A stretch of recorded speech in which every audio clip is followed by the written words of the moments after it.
అమెరికాకి ఒక పక్కనేమో ఆర్థిక సంక్షోభం దాపురించింది. $30 ట్రిలియన్ జీడీపీ ఉంటే $39 ట్రిలియన్ అప్పు ఒక ఎత్తయితే, ఇంకా అంతకంటే ఎక్కువే ఉన్నటువంటి పరిస్థితి. నోట్ల ముద్రణతో, డాలర్ల ముద్రణతో బ్రతికేస్తుంది. దాన్ని కంట్రోల్ చేసుకోవడం కోసం అని చెప్పేసి ఆయిల్ దేశాలను బెదరేసైనా సరే తమ ఆధిపత్యంలోకి తీసుకొచ్చుకోవాలని ప్రయత్నిస్తోంది. ఇది ఒక ఎత్తు. రెండో వైపున చూస్తే వాళ్ళ వ్యాపారాలకు సంబంధించిన పెను సంక్షోభం ఫేస్ చేస్తున్నది. పేరుకి ధరలు పెరిగిపోయి ఉండటం వల్ల ప్రజల్లో కొనుగోలు శక్తి పడిపోయి వాళ్ళ పరిశ్రమలు దెబ్బతింటున్నాయి. మ్యానుఫ్యాక్చరింగ్ సెక్టర్ దెబ్బతింటోంది అన్నటువంటి విషయం ఇప్పుడు తాజాగా బయటపడుతోంది.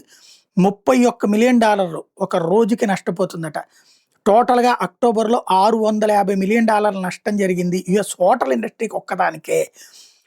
ఎందుకంటే బుకింగ్ క్యాన్సిలేషన్స్ జరిగినాయి. అయితే ఇప్పుడు ఇతర దేశాల వాళ్ళని హెచ్-1బీ వీసాలను ఏడిపించడం, టూరిస్టులను ఏడిపించడం చేసుకొచ్చారు కదా! దాంతో వాళ్ళెవరు రాకపోతే వాళ్ళ పేరున బుక్ అయినటువంటి రూమ్స్ ఆగిపోయినాయి.